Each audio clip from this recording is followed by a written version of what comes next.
What's going on, everyone? So, welcome to the latest live stream where the three of us are discussing our top 100 list. Those of you that are new to the channel, we spoke 4 live streams, I believe it was. Yeah, 4 live streams where we each gave our top 100 and then we had to pick and choose. And we're going alphabetical order. So, this is our 11th entry. You guys clicked the live stream so you know it. We're doing Before Sunrise, which is a 1995 film directed by Richard Linklater and also written by him. And it's a film that has had a lasting impact. It is currently on in IMDb's top 250 at 193. It has an 8.1 out of 10 on IMDb. And for those that need to know the premise, it is about a young man and woman who meet on a train in Europe, and they wind up spending one evening together in Vienna. But unfortunately, they know this will probably be their only night together. I'm, of course, with Sergey of SkynetGen, who is very close to 1,000 subscribers. I actually have crossed that threshold. You have? Oh, that is awesome. Yeah, 1,002 subscribers, I think. Let's go. You got to have a Q. That's awesome, man. That's great. Yep, I am working on a video I'll be releasing shortly. But yeah. I'll be there. Congratulations. But nonetheless, guys, be sure to subscribe to his channel. Congratulations. Congratulations. And also Marv's channel. Marv currently is discussing the Eagles, and he was a little nervous there. Thought they were going to go 4-13, but evidently not. But guys, I think I'll first start with Sergey. Sergey, what's your relationship with Before Sunrise? Was this a film that you found out about as a teenager, or later on as like an adult? Like, what was your relationship? I think I first saw this in like early 20s. I was like always browsing the Sundance channel, what they were showing late at night, what kind of movies. And it was just one of those moments where I was like, I was not ready for it. It was not a movie I was really enjoying, especially late at night, because it's a lot of just conversations that probably for my age were just go flying over my head or just weren't really catching me.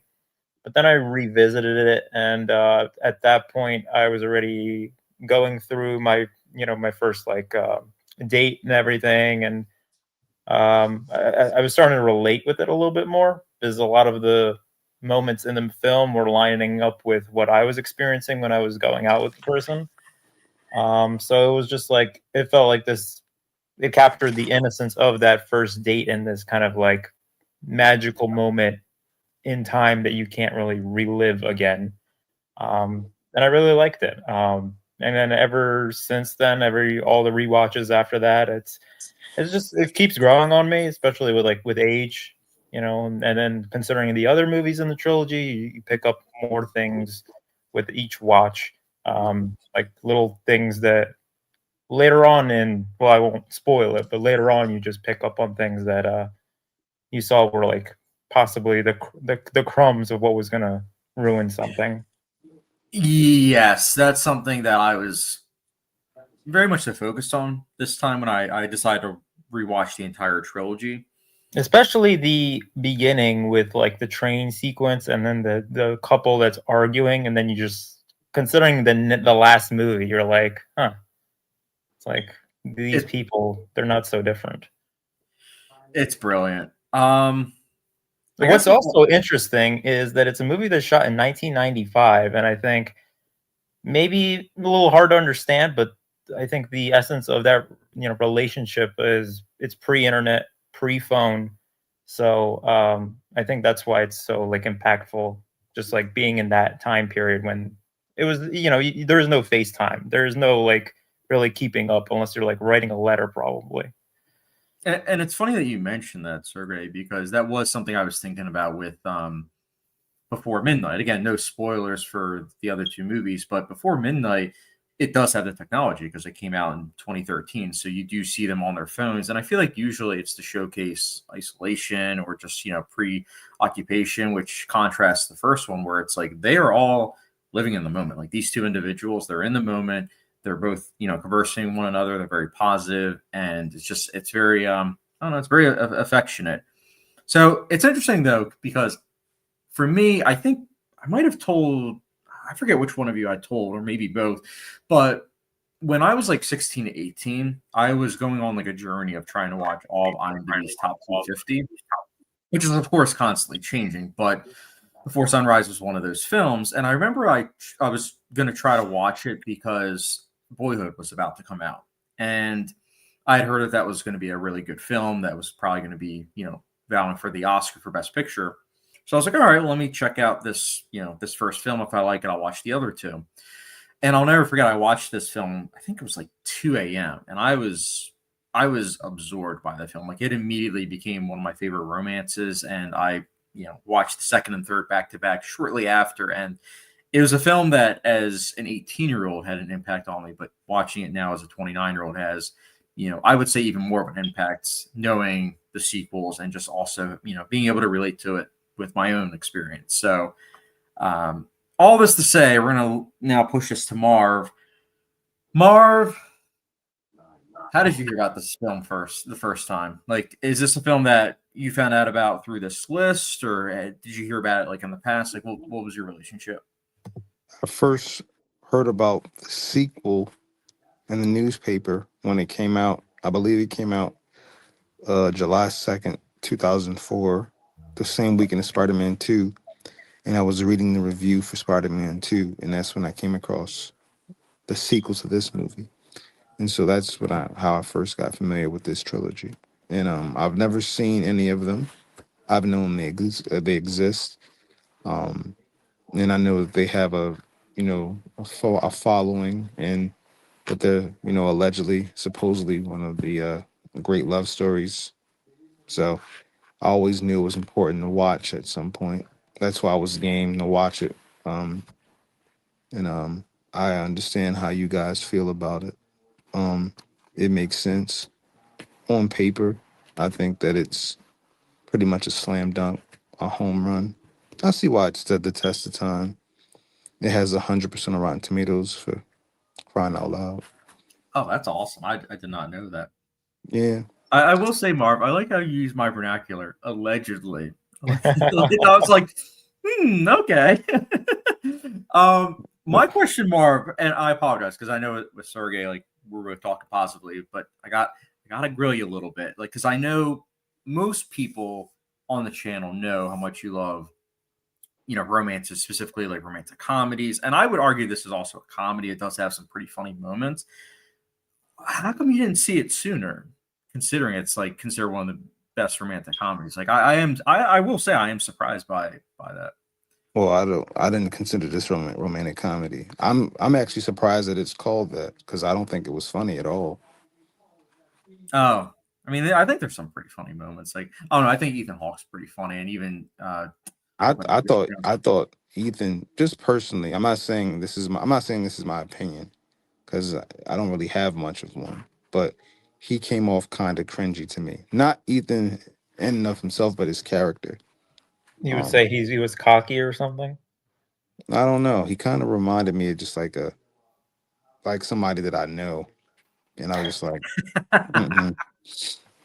There's a relatability factor. I feel like that's a good thing. But there's a reason why he's behaving that way and why he's on this trip to begin with.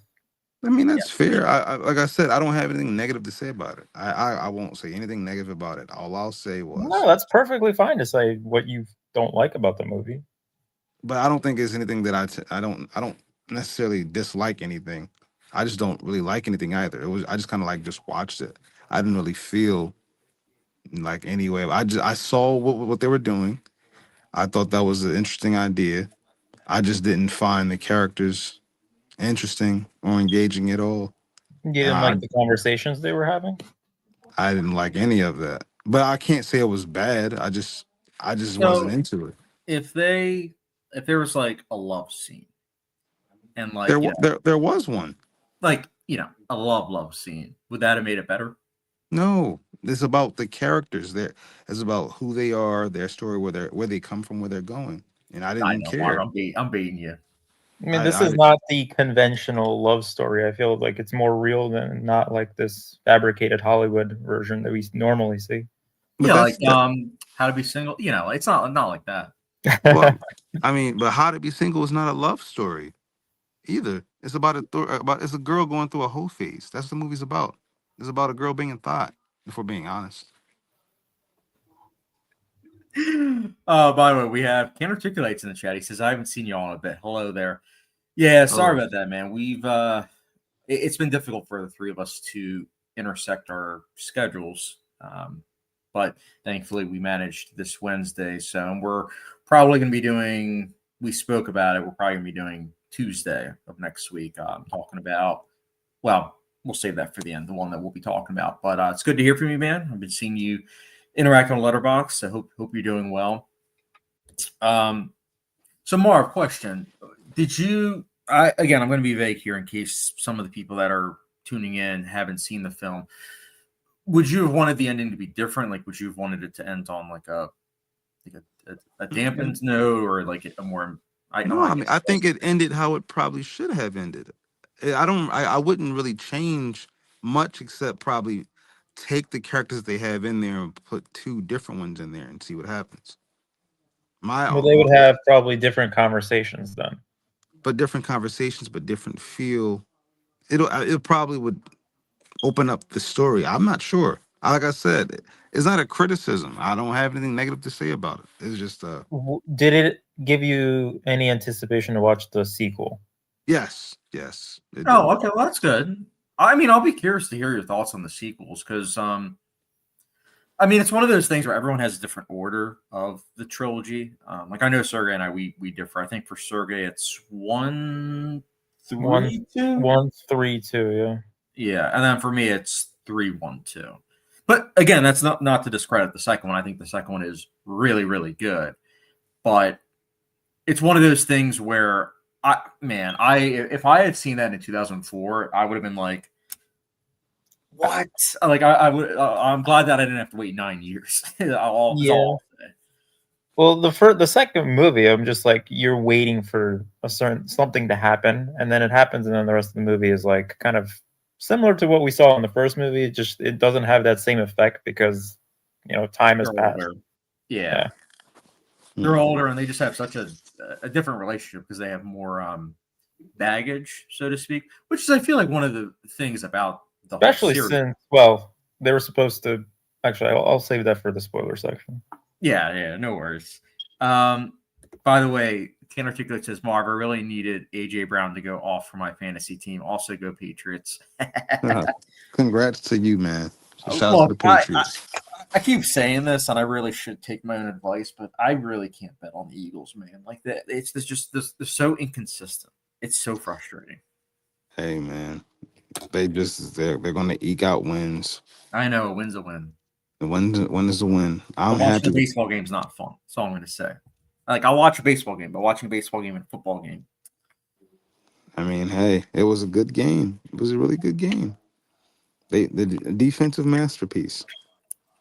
Yeah, I'll say that. Like from a critical standpoint, if you want a defensive game, yeah, it's good. But if you have two really good defenses, that's going to happen.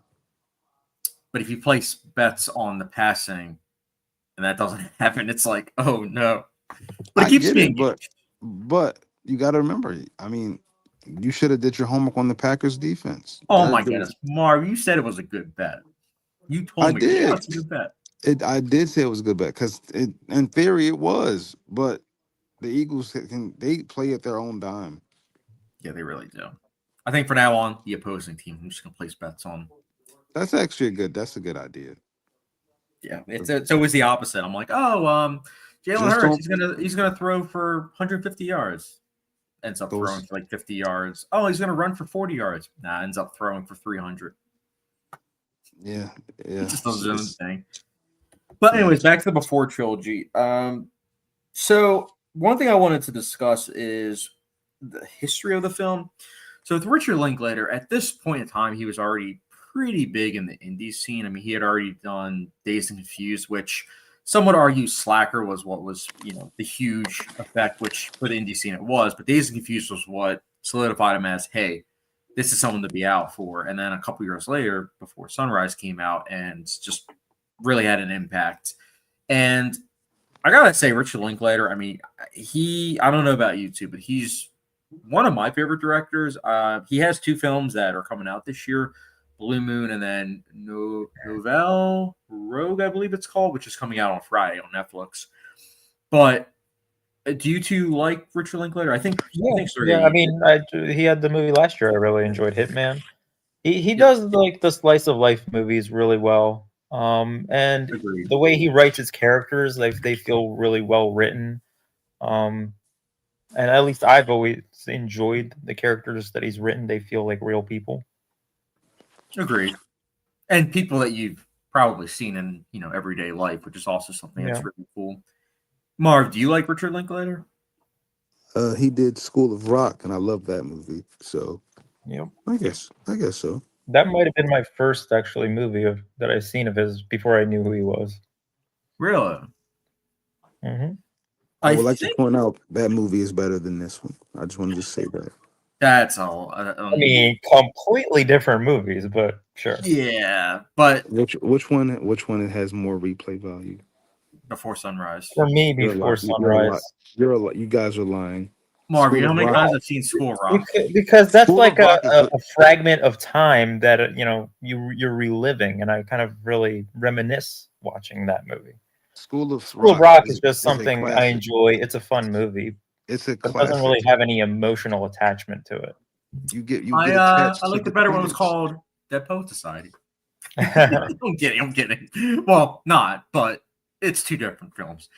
The School of Rock, Marv, if this will make you happy, I probably will be rewatching it soon because Nikolai wants to rewatch it because it's been a long time for her. And again, I've only seen it once, and it was over 6 years ago. So Yeah, it's been a very maybe it will long go up. But I have School of Rock at a 3.5 out of 5, and then I have Before Sunrise. I have it as a 4.75 out of 5. So yeah. one's one of my favorite romantic comedies, or just romances straight up of all time, and then the other is a solid film that's in the middle of the pack of Linklater's. Yeah, Before Sunrise is like a 5-star film for me, and then School of Rock's probably 3.25. That's fair.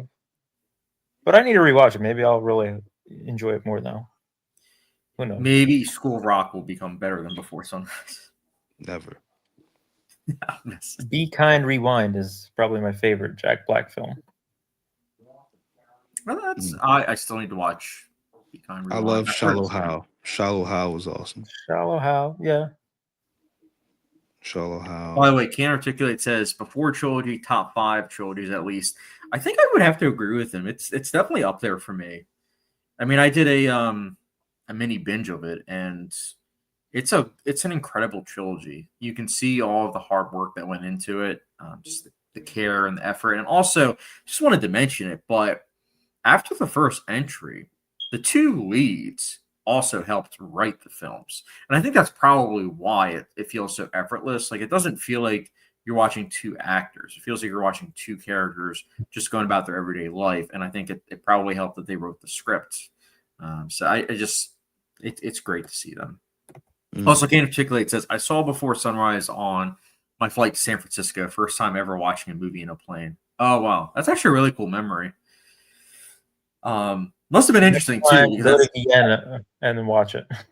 I was going to say, I feel like, could we qualify this as method viewing? Because traveling, I mean, I guess if he had taken a train. If he left the plane with another woman. That'd be the ultimate method viewing. I don't know if I would have gotten off that train, or if I was in her position. I mean, what if he was a serial killer? Yeah, I think she probably saw. Oh wait, no, it didn't come out yet. Never mind. I was gonna say I think she saw Gattaca, but I didn't realize Gattaca was 2 years later. Oh, Bootzilla's in the chat. Good to hear from you, Bootzilla. And he says, hello, fellas. I've never seen this trilogy. It's just not my thing. Oh, Bootzilla. There's only one way to find out. Come on, give it a chance. You can save yourself. Oh, my goodness. Mm-hmm. I was like, you can save yourself. I felt like I was hanging myself because of this movie. I'm just kidding. It's not bad. But you know what he could watch? The Best Man trilogy. He can do that. Here we go again. Yeah, he can do that. Mm-hmm. Okay, Marv, I'm going to be on the record. This is better than The Best Man. It's not. Okay. I should do a poll. People are gonna be like, "What is this?" But if people tune into our live, Probably just look on Rotten Tomatoes and see that.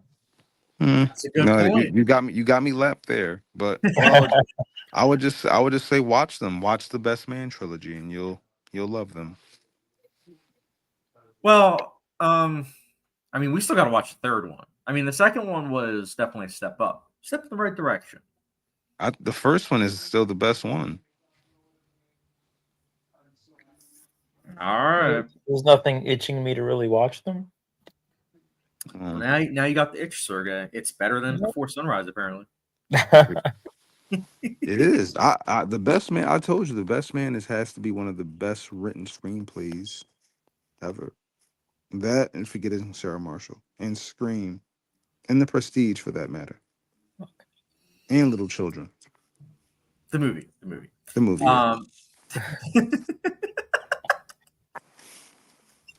So I should do a video, top 10 best screenplays, but that's such a difficult video to do because there's so many aspects to consider for what's. Yeah, I'm not going to put them in order. I'm not doing that. But if I had to just think, like me personally, just my own opinion, nobody else's, I'd have to say The Best Man is one of the best written screenplays. Like just from hook to concept, characters, characterization, the pace. This is just, I love it. And Forgetting Sarah Marshall, same thing. I actually think The 5-Year Engagement is too, but no, that movie is going to be forgotten about if it hasn't been already, and it's sad. But Speaking of forgotten, you forgot to show me. You still got to show it to me. The 5-Year Engagement. Yeah. No, okay. I still haven't seen it. I've been waiting for you. Have you seen Forgetting Sarah Marshall?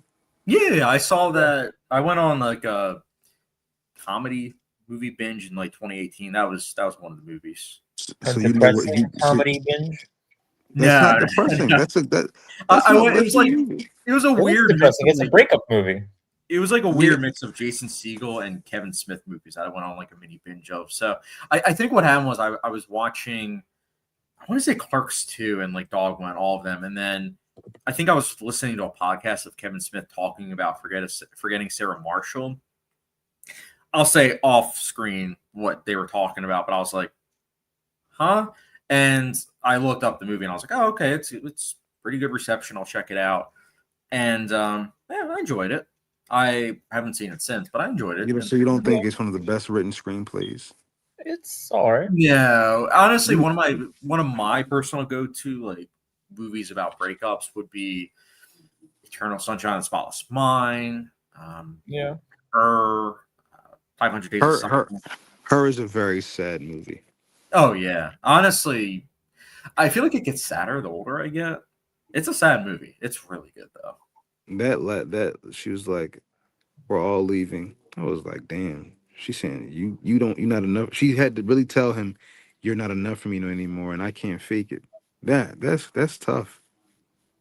Well, yeah. I mean, I want to talk spoilers. I don't want to talk spoilers for her for those that haven't seen it, but I'll just say the narration at the end. I mean, you guys know me. I'm all about like show don't tell, but I always also say that sometimes narration can be effective, and I just think the narration at the end of her was just perfect. And it also matched the imagery like so well. I was like, this is how you do it. And that's a film I'll never forget the first time I saw it because I fell asleep. I think I fell asleep at like 7, 8 p.m. and then I woke up at like 2, 3 a.m. and I started watching that movie and I finished, I think it was like 4 or 5 a.m. So in many ways it was like method viewing because the whole film mostly takes place in the middle of the night. So it was just, I don't know, it was very immersive. But so good. I forget, Sergey, you've seen Eternal Sunshine of the Spotless Mind. I have it on 4K. Oh, 4K? I got it on Blu-ray. Blu-ray, never mind. But yeah, I do own it. It's been a while. I do want to rewatch it. By the way, Can't Articulate says, nah, I didn't secure a woman. Dude, no worries. You gotta take a train. Way to do it. The plane wasn't gonna work. Remember, she's afraid of planes. Exactly. Gotta do a train, man. Bootzilla, oh, this is great. I love the interaction between Bootzilla and Marv. Marv, I've already seen the first two Best Man. That was enough. That is ridiculous. You have to see the final chapter. It's just bottom line. You got to do it. Now this is towards me. Bootzilla said, "Sorry, chat. Never gonna watch these movies. Probably. I'm just not a romance drama guy." That's fair. I mean, I get it. If you're not really into romance dramas, then I don't know if this would be the one to change your mind per se. But if you ever have the itch for a romance drama, would be cool for you to watch it. I think the other Linklater film, Hitman, would be a better catch for him. Yeah, like an entry point per se, Yeah. especially because it has like action. So Yeah. You're right. Also, Can't Articulate, it says on a side note, he says, "Good to see y'all liked Begonia." Yes. Probably my favorite movie of the year. Let's go. That's a good choice. I love that movie. It's so good. It's so good. Marv, why haven't you watched Begonia? He hasn't seen like 30 2025 films yet. Yeah, I have. He hasn't seen Materialist. He hasn't seen Splitsville. Both with Dakota Johnson. Badlands twice. Yeah, I have. I just saw it yesterday. Marv, I'm gonna call Dakota Johnson and be like, listen. Marv called you 7 years ago. He said he was your biggest fan, but he's not seeing your new movies. I am gonna watch it. I have 10 movies. She's wearing clothing in both of them. That's not it. I'm backloaded. I have Warfare, Materialist, Splitsville, Begonia. What was the other one? It was something else. I forget. But I got a couple that I gotta watch. Oh, The Monkey. I gotta watch The Monkey. Oh, you still haven't seen The Monkey? I haven't seen The Monkey. I haven't seen it either. It was supposed to be my Halloween watch, but I was just overloaded with Halloween movies. Yeah, it's very different from Longlegs. It's more in the vein of like Sam Raimi. It's a very zany film. I'm excited to watch that it. director doing Keeper? Is that the same one? Yeah, dude, he's been working like nonstop. No. But he's got good range. I mean, yeah, he's doing horror films, but they're all completely different. Like Longlegs is in the vein of like Silence of the Lambs. The Monkey's in the vein of like Sam Raimi's The Evil Dead trilogy. And then Keeper, from what I understand, based on the trailer, it seems like it's all about different perspectives. But then I don't know. I'm kind of getting The Village vibes. Okay. Well, I see a lot of directors like backing the film, at least in the trailer. Which I love. I love seeing that. Even Guillermo del Toro. So it should be good. I don't know if reviews are out yet, but I'm excited for it. And tomorrow, Sergey, you and I are seeing a controversial film, even though the movie hasn't even came out yet. It's controversial. Well, it's a religious film, isn't it? I mean, perhaps, but it's like I looked it up and I was like 1.5 out of 5 from audiences, and it's all the same thing. It's like Bible verses, and then people saying like, "Why are they doing a movie about this?" And it's like, oh, so you guys haven't seen the movie? Okay, got it. Can't be that bad. I've seen all those movies, so. No. These are people that haven't seen the movie. Okay. That's what makes me say, like, guys, come on now. Like, what are we doing here? But what are you gonna do? And I guarantee I'm gonna look right now, but I guarantee you they probably haven't released any reviews just yet. Oh no, they have. But I mean, I'm not surprised by these. Actually makes me more excited. Hey, I love division. In movies. I don't want someone to take that out of context. You're really liking politics right now. I was gonna say, just someone takes that. He's like, I like division. Bootzilla, Marv must have forgotten. We already went through the best man drama in the last podcast. To be fair, it was almost a month ago. It was like 3 weeks or so ago. It's been a lot. Yeah. Can't Articulate says, I have like 45 movies still left to watch this year. Probably not going to see like 40 of them. I'm like, yeah, I actually have, let's see if I can get the list. I have 1, 2, 3, 4, 5, 6, 7, 8, 9, 10, 11, 12, 13, 14, 15, 16, 17. I have like 17 or 18 left. I probably got like 100 left. But we'll see how much you can fit in from December. Before I make my yearly honorable mentions video. which I'm looking forward to. Yeah. Marv, you should make a top 10 list. I used to make them, but I stopped making them because I feel like for whatever reason, I don't know. I just because I didn't have enough, I didn't care enough to do the bad version of it. So I felt like Yeah, I there's don't no do the reason. bad ones anymore. We don't 'Cause I have really to. watch them. Yeah. Sergey's not like me where he punishes himself. No, I can't do that. Mm-mm. Actually, it's funny. Speaking of punishing, I actually Well, was. I did watch that one movie and I was punished. And that was Flight Risk, I believe. Oh yeah, that was because of me. Because I was like, dude, we got to rank Mel Gibson's films. It's so funny. Like this isn't even a spoiler for our ranking, but it's so hilarious seeing the quality difference between all of his movies and then Flight Risk. It's like it's day and night. It's wild. No, but I actually wanted to mention Marv, and then we'll get back to talking about Before Sunrise. Did you see Tyler Perry's Finding Joy yet? Mm-mm. Another movie. What is this? The fourth movie this year? The man works very fast, man. Dude, I know. It's admirable. I like him better when he's in dramatic roles. Me too. He's great in Gone Girl. But he's pumping out, man. He's pumping out movies like crazy. I mean, this is 4 movies in a year. He wants to make some money. He does. He's making it. Yeah, he is. Tenfolds. I mean, he's a very charitable person, so at least it's going to a good cause, maybe.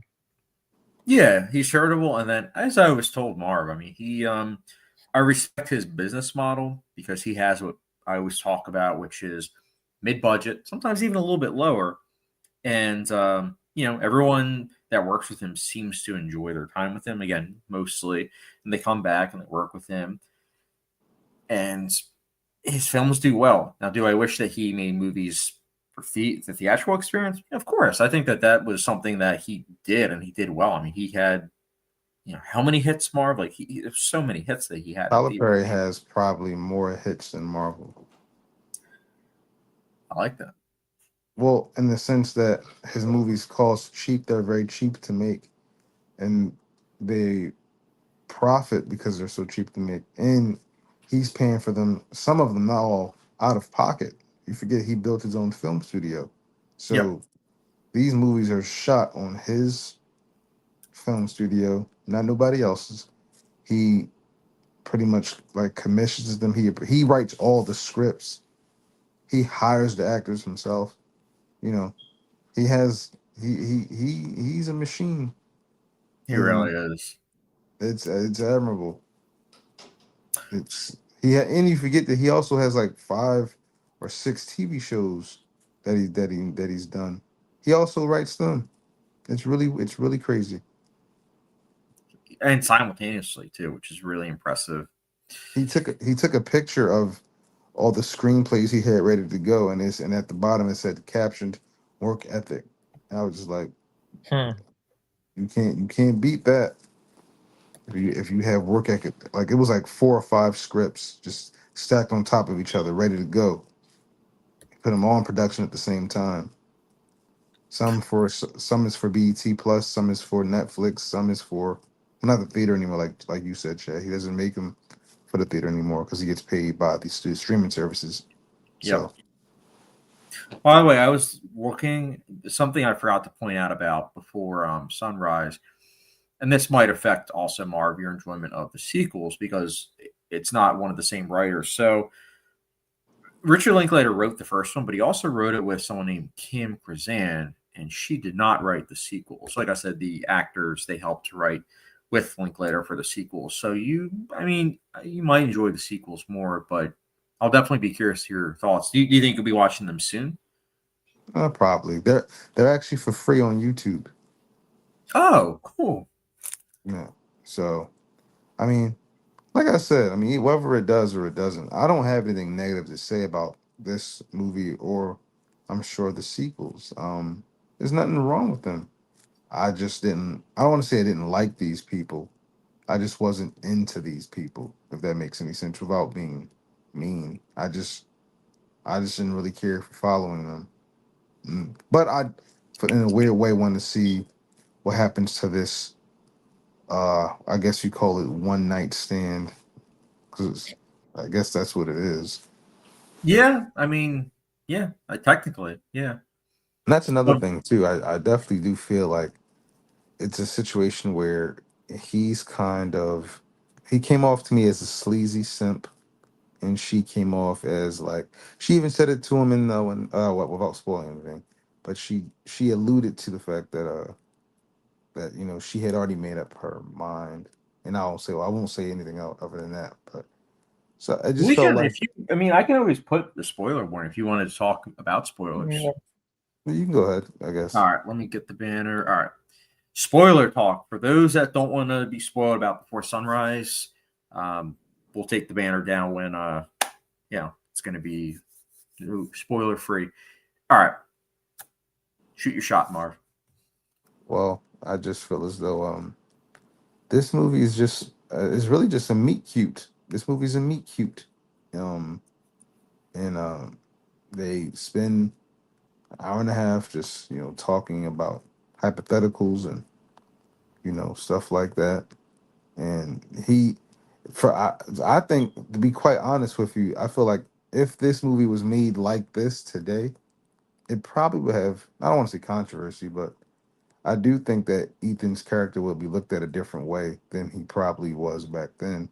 Because when I watched it, it just looked like he was like that guy. When I was growing up, it was like that this archetype of a dude who kind of like acted like, like an intellectual type, and he would target girls like that. That's how Ethan came off to me. I'm not saying that's what he was doing. I'm just saying that's how it registered in my brain. And she was just already smitten with him from the jump. So I don't know. Like it was a very, I don't want to say a weird experience, because it wasn't, but I definitely felt like there was certain moments where I was like, when he was talking about his grandma, I thought that was dope. And I think when at the end at the train station, where they said, I don't want to do this, so I was waiting for you to say something. Like, I thought that was cool too, but I just kind of felt like y'all are killing yourselves. Like me, I'm a Scorpio, you know that. So if I came into a situation like this, and I have had something similar like this happen, I think I'm a all or nothing person. So I'd have been like, listen, like, we're doing this. Like, you with me now. That's just that. Like, I like you, you like me. We gonna make this work. How Like, are I'm you an going to make this work pre-internet, pre-phone, two people in different countries? what do People you mean? say, like they say it in the movie, people say they want to, they talk, they try to talk within one or two times, then it fizzles out. They forget. They move on Yeah, with their Yeah. but you lives. gotta make it a priority for you for not to fizzle out. It goes on both people. Yeah, but keep in mind, as Sergey said, I mean, communication was a lot different back then. I mean, they would have had to like write letters. They didn't Then have, do it. Then do it. What's wrong with that? well, they It didn't do takes it because, the commitment of two people to make it work. That's right. what I just said. It will take two people to make it work, and it's Well, if you doable. see the movie, like the first movie ends, they're going to see each other in 6 months, supposedly. Uh-huh. 9 years go by. I get you. Yeah. So what But happened? like, I would have never agreed to 6 months in the first place. I'd have been like, no, no, no. I'm staying here, or you're coming with me, or Well, something like that. 6 months is realistic for someone that just got out Nah. of I would college. have never. I would have He even never. he even said it himself. Like the reason why he was able to walk around with her was because he didn't really have any money. So like I feel like 6 months is realistic for him to accumulate all the money to go back. He wouldn't have been See, able to go back in like a couple weeks. I feel like. He was only there to see his girlfriend, who pretty much then kind of dumped him. well, Yeah. that goes into the next thing. So this that got me thinking that this isn't really even a love story. Just off my first watch. Off It's my a first watch. rebound. Yeah, that's all it is. That's how I looked at it. Like one, because like he had a girlfriend, he got dumped, so he meets this girl. It kind of goes back to what I just said about the I guess, what do you call it? The pseudo intellectual type dude who's like, I don't want to say preying on her, but he sees the girl, tries to impress her, and it works. but really he just got dumped, and I guess maybe because he even said he was grieving. He was trying to Yeah. trying to take off that pain by being with this girl that he was into on the And he was train. attracted to her. That's the other thing too. Yeah, but I don't know. And if you look at it, I mean that opening scene, like he is kind of nervous. Like in some ways, the older couple are in many ways the reason why the whole story happens, because the older couple gets angry at each other and they go in the back, and that gives them a reason to be like, oh, look at them, and then starts talking to her. If they didn't do that, I don't know if he would have had the courage to talk to her. Like, he was so nervous. I mean, I wouldn't probably. But even if he was nervous and she was nervous too, I just I got to see the other two. That's all I'll say. But It's funny watching the third movie and then going back to that argument, because that's literally them. Yeah, I could imagine. There's Sergey knows the scene I'm talking about. The third one, the hotel scene. Mm-hmm.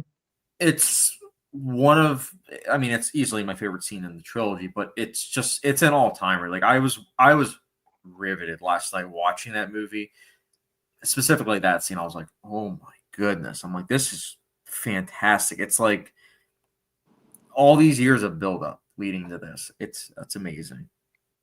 Linklater's a genius. How many years was that? Was that 2016?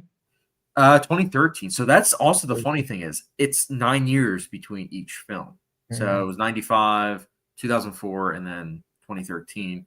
And the early 2010s was busy for Linklater. I mean, he had Before Midnight, which got a screenplay nomination, which Before Sunset also did. And then he had Boyhood come out a year after Before Midnight, which got him a screenplay nomination, director, picture. So, he's had great success, and Which was also what 14 years took to write Boyhood.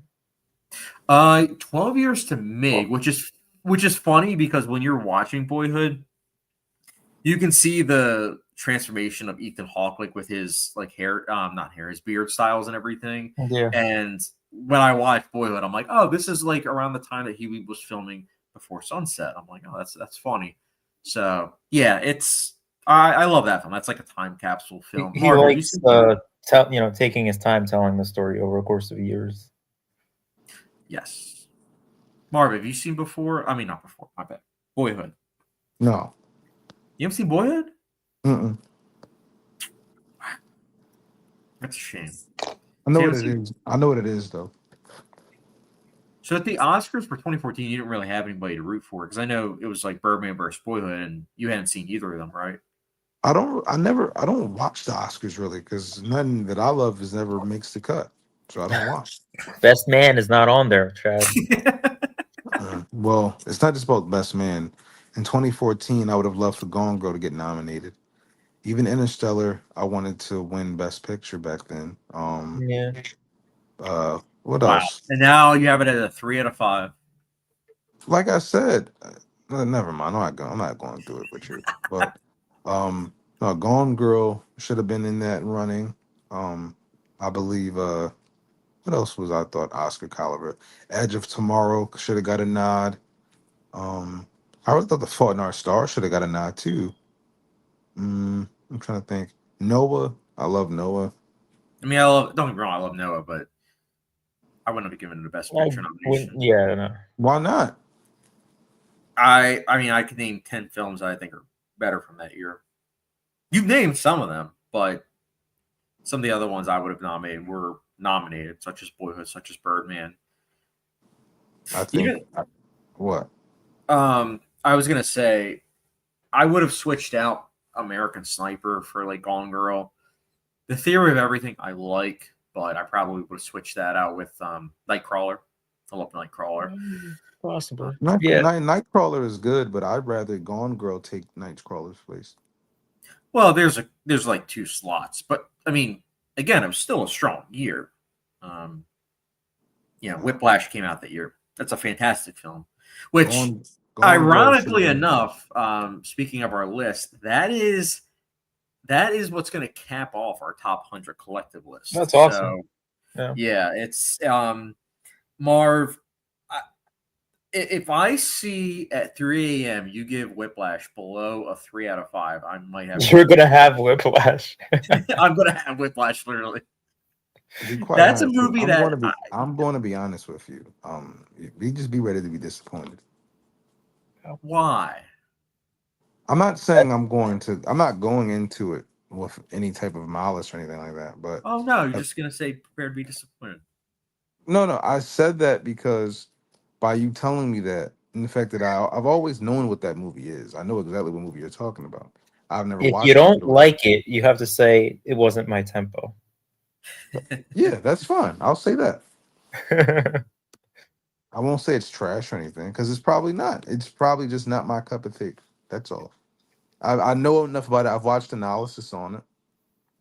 But I Watch don't. an analysis of a film you haven't seen. Yeah, He already knows everything.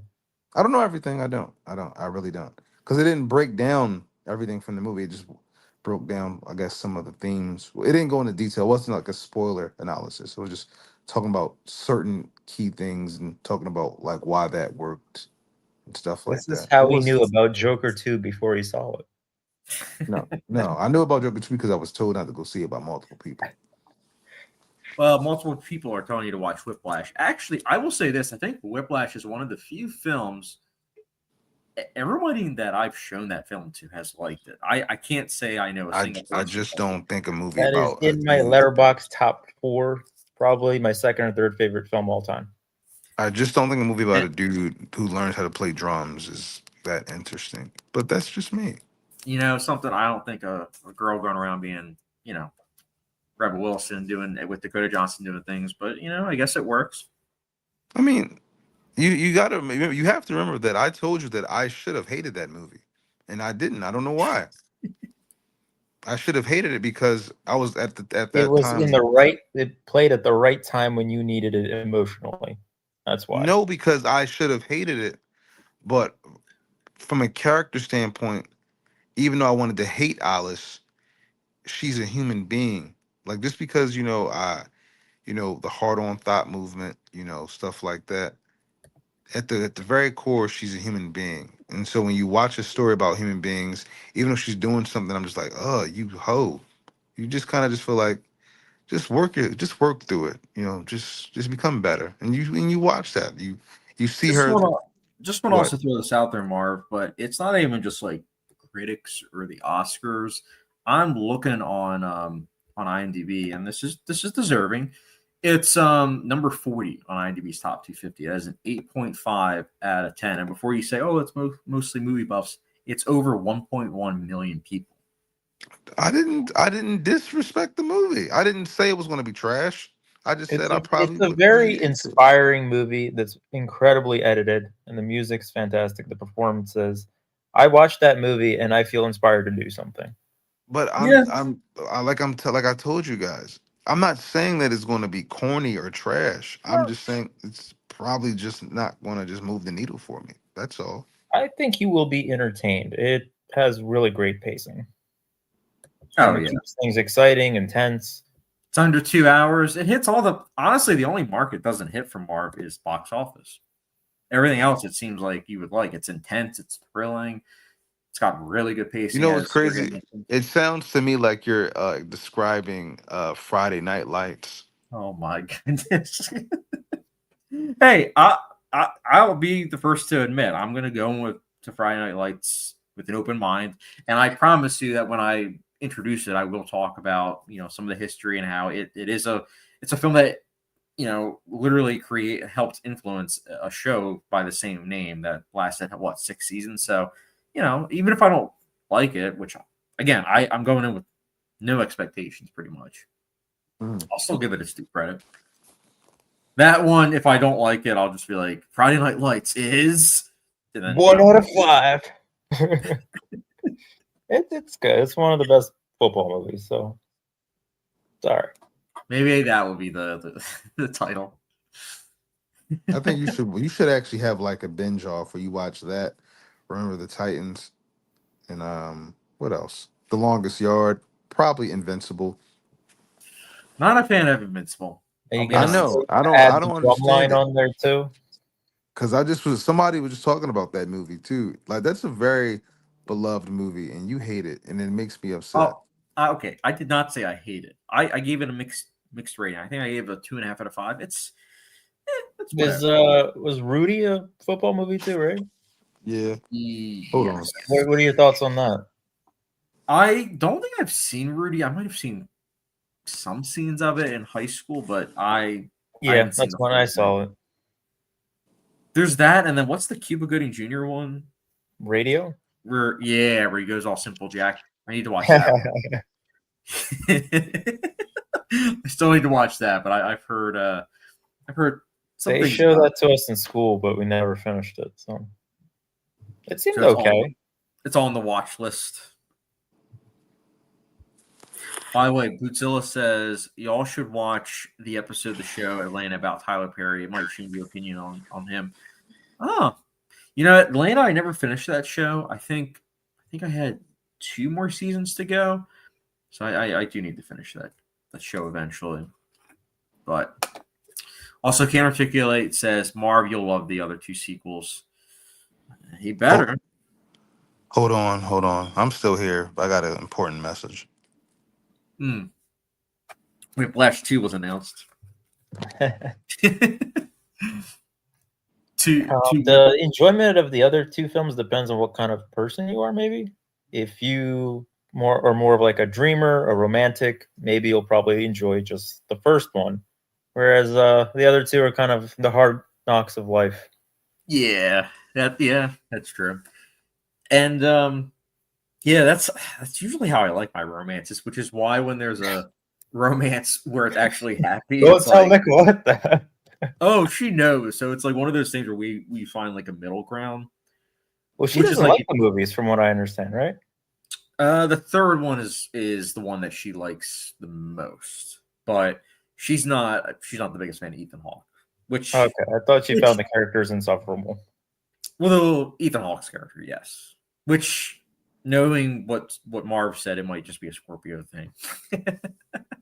Maybe it's the mustache. She kind of did want him to shave that off. We should ask Marv that. Be like, Marv, do we want to before sunrise cut? Just hit removes all the facial hair.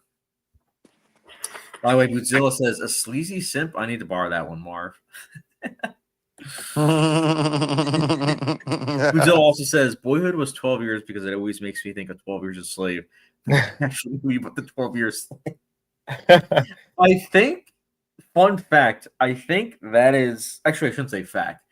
I'm of the opinion that that's one of the reasons why they changed the title, because for the longest time it was called the 12 Years Project, and then magically when 12 Years a Slave came out, it all of a sudden changed to Boyhood. I don't know if that's because the film was finally coming out the following year, or because they were like, hey, we can't call this 12 years because people. Well, that's a better name anyway, Boyhood. Yeah, I agreed. But they also project 12 years in the making.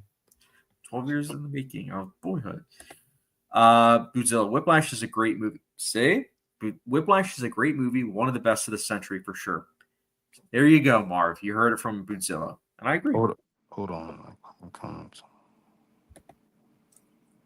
Bootzilla says, watch Any Given Sunday. The replacements to us football movies. I've actually seen Any Given Sunday because that was an Oliver Stone film. So when I was binging his work, I did watch that. I thought it was okay. A little too long. It was almost 3 hours. But, Any Given Sunday? Yeah. It is? I didn't know it was that long. Yeah. Have you seen it? Not going to be Any Given Sunday, I tell you that. Marv, have you seen it? Yeah, that's a classic.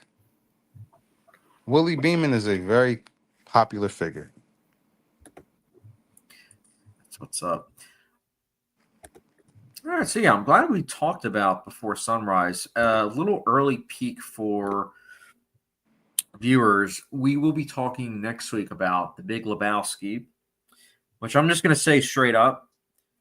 2-3 a.m., if I look at my phone, if I see a low rating for Marv, I'm not going to be surprised because Marv has been avoiding this film for a long time. I don't know why. I don't know why either. It's probably one of the most quotable comedies. Yeah, and I feel like I find myself saying a lot of the lines from John Goodman particularly at work. He's so good. And I feel like if Marv 420's it, I feel like he'll like it even more. Really just depends on what his mood's gonna be like. I hope he likes it though. That's one of my favorite comedies. I'm excited to talk about it, but I also know that if he doesn't like it, I'll be able to quote the movie. Well, that's just like your opinion, man. More like the scene in the bowling alley where John Goodman pulls a gun. Yeah, actually, that'd be more. Or the car scene with the you're killing your father. Any of those work for my reaction. And it's great because we have a guy named Larry at work. Oh, that's perfect. Marv, also Bootzilla says this, so I'm glad he's mentioning this. If you have HBO, you can't miss The Big Lebowski. It's literally on every night on HBO. Do you have HBO, Marv? I have HBO connected to my Amazon, so yeah. Oh, okay, cool. That's what's up. Yeah, I know. I'm looking right now on IMDb, and you can also rent it on Prime. It looks like for $3.79. But if you need I will say if you need my Vudu account, it is on there in 4K. That's streaming, but it looks great on 4K physical media. I'll say that much. I forget, Sergey. Do you, going back to Before Sunrise, do you own the Before trilogy? No, I never bought it actually. Really? Yeah. Tomorrow? I don't know. Are we doing that tomorrow or? Honestly, it depends on the selection. Yeah, but if we were gonna wait till like end of November, I don't know what there would be. But the Before trilogy is usually not there anymore. I wonder if, because I remember last time they had a bunch like in the back. I wonder if maybe they have that in the back with like the. That was hilarious. We were just like leaning over, just like, what you got back there? You got anything good over there? I felt so bad, but I'm like, if you Like don't you hide all the good stuff and just put all the typical stuff on the shelf. I couldn't believe it. I was like, really? All of these? Well, we've been having some theft. Criterion's really? This sucks. Wow, what's up? Oh, nothing. Don't worry about it. Anyway, next questions. Oh, yeah, we were just talking about Criterion hunting. Oh, Bootzilla says, also, Chad, thanks for the like for Place Beyond the Pines the other day. I hadn't seen that movie since it came out in theater. Such a good movie. I gotta watch it because that's like dirt cheap on Blu-ray right now. Oh yeah, that's probably because the 4K came out. But ironically, it's always been a cheap Blu-ray, not a cheap looking Blu-ray, but just cheap. Like I remember I bought it for $4, I think, back in 2015. I want to say 2016, but that's a film. I will say this, and if I recall correctly, Bootzilla might share my sentiment. It's one of those films where the first time I watched it, I was like, oh my goodness, the first half and the second half are completely different. It's like whiplash. But the more I've watched it and the more I've gotten older, I'm like, that's kind of the point. And I think it works really well. And I also just think that the drama works really well. The family dynamics are amazing. And just, it's so good. And if you go into it knowing as little as possible, there are some pretty good surprises. And it's an incredible film. And I'll never forget watching that with my friend John. You guys both met him. We watched it at my parents' place, and you guys both have heard the stories, but we watched that film, and the volume was like way down, so that way nobody else could hear it, like in the house. So we were like super close to the TV just so we could hear it. But I wanted to show him the film because he hadn't seen it, and he loved it. He was like, "Yeah, that hit hard." I was like, "Yeah, man, it's really good." I used to watch movies when I wasn't like supposed to be watching movies that late at night. I would just turn off the volume completely and just turn on the captions. Oh, that's fair. I would always, I've told you guys before, like how I used to watch them, but like so that was like a risk. But at the same time, at that point, I was like, screw it, whatever. I want to show them this. Marv, have you seen The Place Beyond the Pines? Love that movie. Really? Mhm. Yeah, that makes me happy. Yeah. Okay, that's what's up. It's a great movie. Dude, that opening long take. I'll have to watch it. I think at the very least, Sergey, I think at the very least you'll respect it from a filmmaking perspective because some of the shots that they did, pretty impressive. And it's also a very influential film. Like it was inspired by other stuff, but it's also influenced other films. But I think that I think might be my favorite from that director. In terms of rewatchability, that's my favorite. But Blue Valentine, I think, is also really good stuff.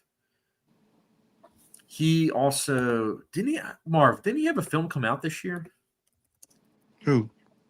Derek, what's his last name? C in France, I think his name. Oh, Yes. I'm not sure. I didn't follow his career. Oh, really? I know that he did he did the Roofman. The Roofman. Or I mean Roofman, my bad, not the Roofman, Roofman. Yeah, and actually Roofman does have some elements I'll place Beyond the Pines. I'll watch that movie. Yeah, it's really good. It's a film that I remember was recommended to me because when I was on the announcements, the high school announcements, there were some people that would like come up to me and like give me recommendations, and I remember that was one that one person recommended to me, and I remember looking up the cast and I was like, oh, cool. Yeah, this is a huge cast. Oh yeah, is this where Gosling met Eva Mendes? Yes. Yep. And you can see their chemistry very clearly. It's pretty cool, honestly. But just go in with no expectations because I would say that's the best way. Marv, would you agree? Yeah. I just turned it on and I really liked it. Yo, that's actually hilarious. Sorry, I'm looking at the trivia on IMDb, and the director says in the audio commentary, director Derek Sanford said that his financer would give him the budget he wanted if he shrank the 158-page script to 120 pages without removing anything. He used a smaller font and extended the margins. He says no one knew this. That's amazing. So smart.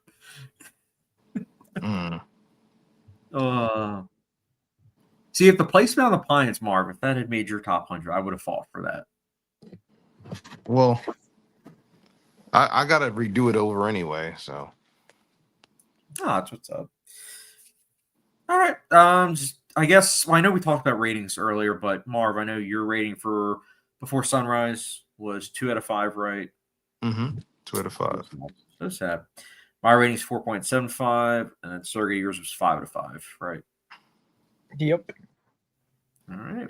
This is not better than Forgetting Sarah Marshall. Oh my goodness. Yes, it is. I've had no urge to rewatch Forgetting Sarah Marshall. It's Forgetting Sarah Marshall is a class. It's literally a perfect movie. It's all in the title. I forgot about the movie. I want to watch Forgetting Sarah Marshall every day, literally. That's a little concerning.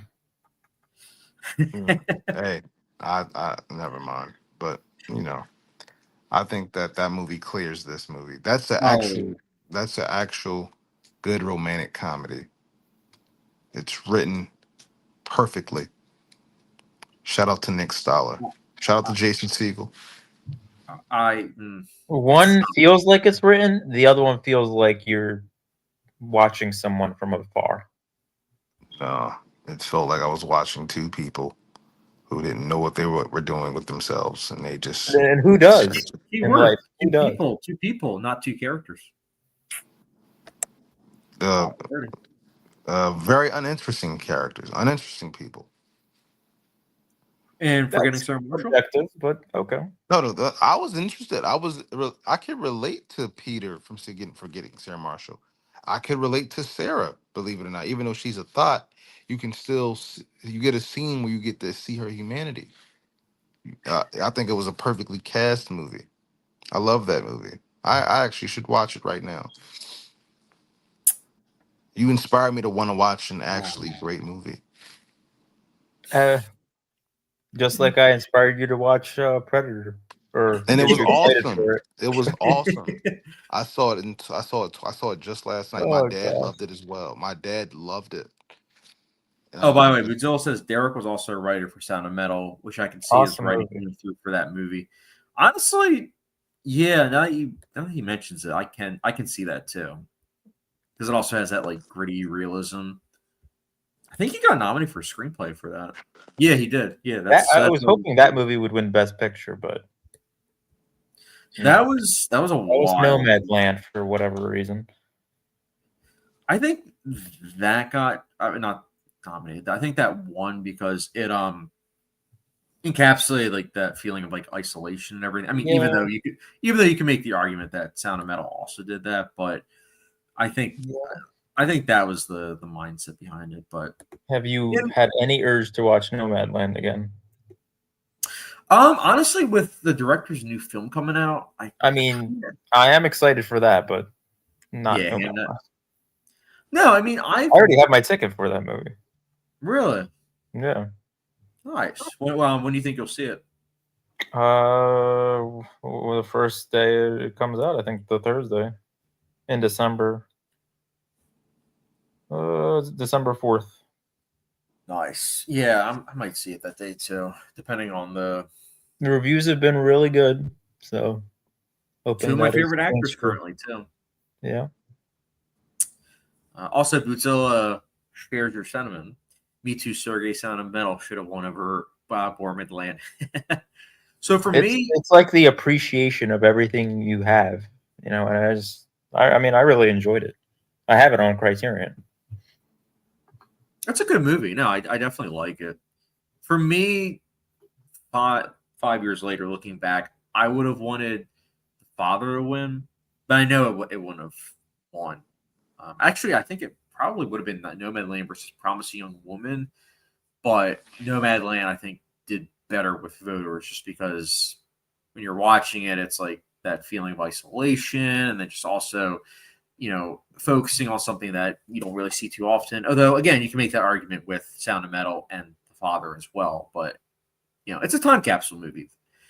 But yeah, I also have been waiting because I think Nomadland at some point will get a 4K release, so that's the other reason why I haven't like pulled the trigger. And I don't know if it's at the library, but we'll see. I might watch all that director's films, so then I'll Even the Marvel movie? no, I've already seen that, so I don't have to. No, But you have to see everything. well, no, I've seen that one. You had enough. Yeah, I don't know if I mean, it's almost 3 hours. So I'm like, It feels eternal. yeah, exactly. No, she did a couple movies. I think what was it called? Slow Rider. What was it? Let me look real quick. The Rider. Yeah, I didn't see The Rider. I knew she did that one, and then Songs My Brother Taught Me. Is that theatrical? Yeah. Okay. So I have to watch that as well. Yeah, maybe I'll do that. But all right, guys. Those of you that are watching or watching later, again, next week we'll be talking Big Lebowski. If you guys have any questions regarding Before Sunrise or anything to add, comment section down below. But once again, I appreciate all of you guys for watching. And until next week, we will talk to you guys later.